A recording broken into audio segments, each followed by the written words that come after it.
Welcome. Today, we're walking through a simple but handy feature in Messenger: how to use polls in a group chat. Whether you're organizing plans with friends, deciding on dinner options, or taking a quick vote on something, polls make group chats more fun and organized. Let's go through the updated steps to create one. First, open the Messenger app on your phone. Make sure you're logged in so you can access your chats. If you're using the latest version, everything should look clean and easy to navigate. Next, open the group chat where you want to create the poll. You can use any existing group or start a new one if you're creating fresh plans. Once you're in the chat, you'll notice a series of icons at the bottom of your screen. This is where you'll find all your interactive tools.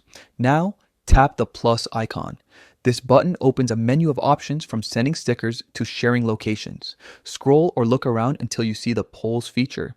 It might have a little chart or bar graph symbol, depending on your version of Messenger. Once you've selected polls, it's time to add your question and options.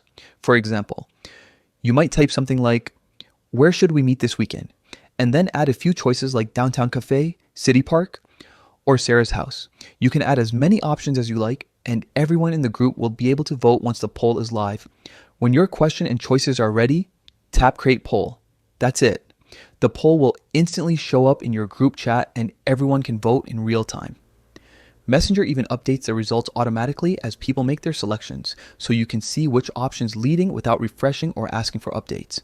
It's a quick, simple way to gather opinions and make group decisions smoothly. So next time you're planning something together, you don't waste time scrolling through dozens of replies.